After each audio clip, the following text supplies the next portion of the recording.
ان لوگوں کی معاشرتی عقلی شعوری سطح اور دوسرے ہم لوگوں کے لیے ابدی طور کے اوپر ان میں آداب معاشرت آداب حکومت مضمر ہے.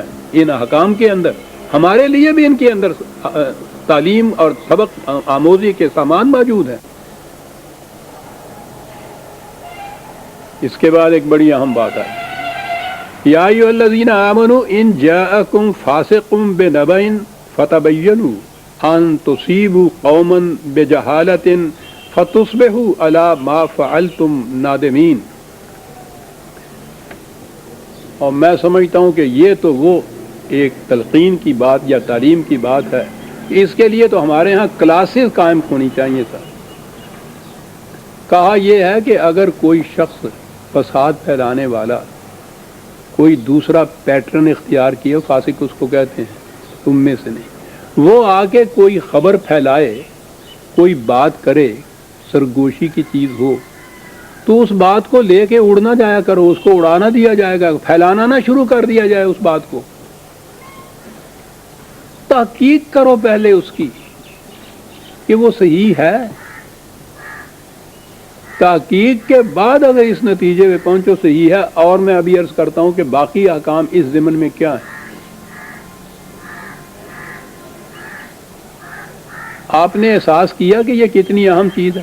ہمارے ہاں جتنی خرابیاں، فساد، دنگے، بربادیاں پیدا ہوتا ہے، اس چیز سے پیدا ہوتا ہے کہ کوئی بات جو ہم سے آگے کرتا ہے کبھی تحقیق نہیں ہم اس کی کرتے. اور پھر تو یہ تو ہماری عام ایک نفسیاتی کیفیت ہے. کسی کی کوئی اچھی بات آپ کے کہے کہ صاحب وہ بڑے منصب مزاج ہے، بڑا اچھا حاکم آ گیا، بڑی اچھی چیز ہے، 2-3 فکرے تو آپ سنیں گے اس کے، اور اس کے بعد آپ اس سے اس کے حق میں جو کہا جا رہا ہے تنگ آئیں گے. وہ کہنے لگے میاں اس گول وچوں نہ پھول، تینوں کی پتا اندروں کی ہے. وہیں سن ہی نہیں سکتے کسی کی تعریف کی بات، کسی کی نیکی کی بات. میاں بڑے بڑے دیکھے، اس کے بعد پھر پتہ چلتا ہے آدمی کو کیا ہوتا ہے. ایسے ہی نہیں کسی کے حق میں کہے، اور جو اس کے خلاف کوئی کہنے والا آتا ہے تو پھر کان لگا کے اچھا یہ ہمیں کچھ پہلے ہی اندازہ ہو رہا تھا کہ یہ جو بہت نیک بنتا پھر رہا ہے نا، میاں صاحب کا پتہ نہیں اندر سے کیا بات ہوتی ہے. یہ لوگ بھی کچھ اس کے متعلق کہتا ہے. اچھا تو پھر کیا ہوا، کیا کہ ہاں لگے ہوئے ہیں طلسم ہوش ربا کی طرح مزہ لے لے کے. یہاں سے سنا وہاں جا کے بیٹھ گیا. میاں کچھ سنا تم نے؟ میں نے سنا نہیں. یہ صاحب جو ہے نا بہت بنے پھرتے ہیں، ان کے متعلق کچھ سنا؟ میں نے نہیں سنا.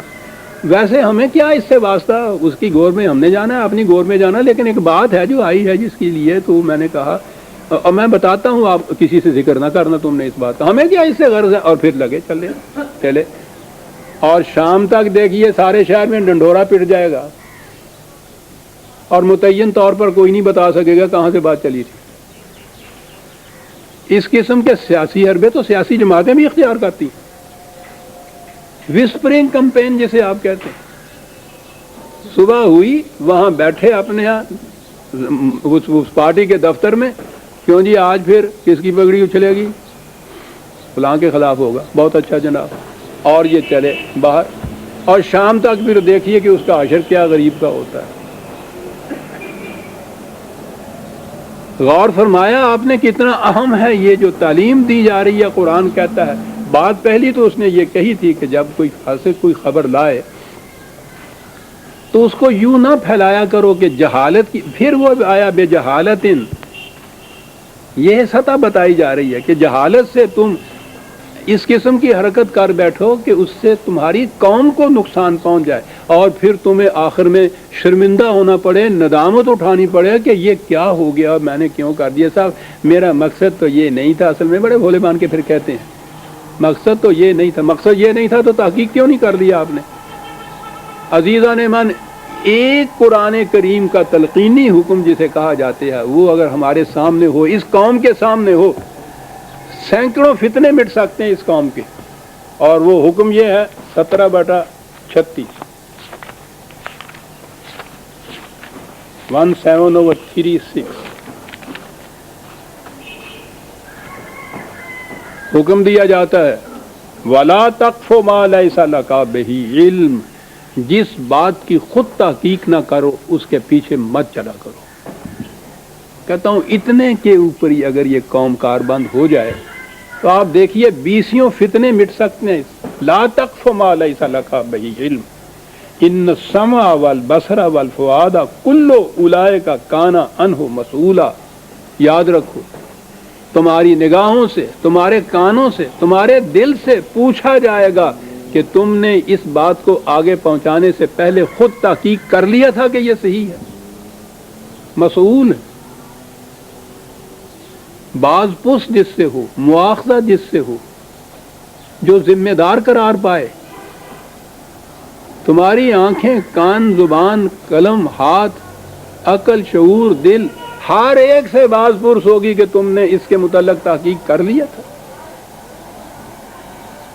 یہ ہے قرآن کا حکم۔ اس ایک حکم کے اوپر ہی اگر ہمارا یہ معاشرہ، ہماری یہ قوم کاربند ہو جائے، آپ دیکھیے کہ کم از کم 50% فتنے تو وہیں دب سکتے ہیں آپ۔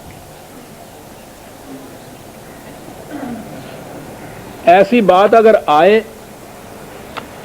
مملکت قائم ہو، منظم طریق ہو، یعنی یہ جو چیز ہے اپنے طور پہ تحقیق کرنا، اس کے لیے تو ضرورت نہیں ہے کہ کوئی نظام حکومتی ہو تو اور حکم دیا جائے آپ کو تو اس کے ماتحت ہی آپ کریں۔ یہ تو انفرادی طور پہ کرنے کی چیز ہے۔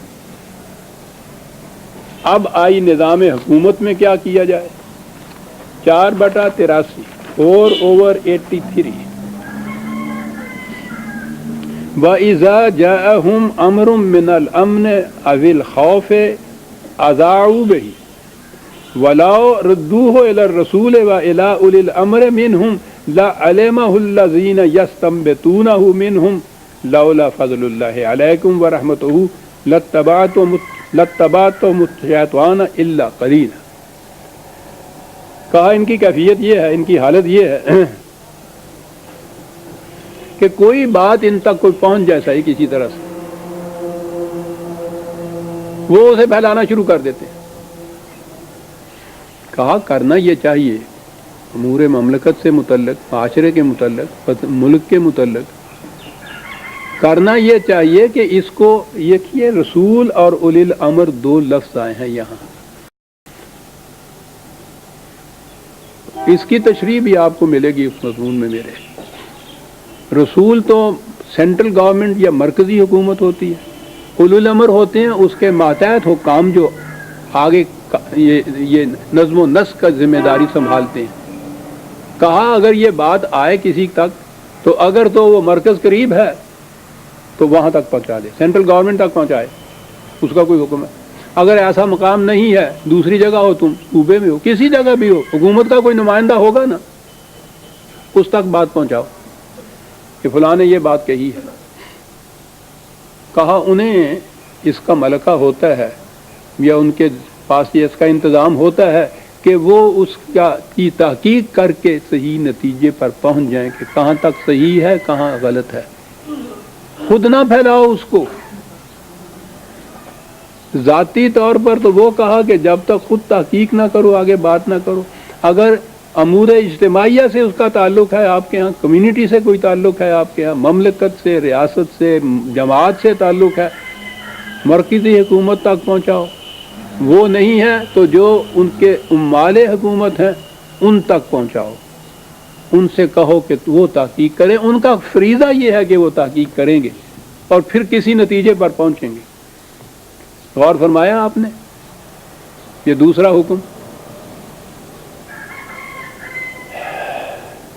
ایک واقعہ ہوا تھا، قرآن نے اس کا ذکر خاص طور پہ یہی کچھ سمجھانے کے لیے ہمیں وہ اس کا ذکر کیا ہے اور اچھی تفصیل سے ذکر کیا ہے۔ وہ ہے جسے مشہور عام طور پر واقعہ افک کہتے ہیں۔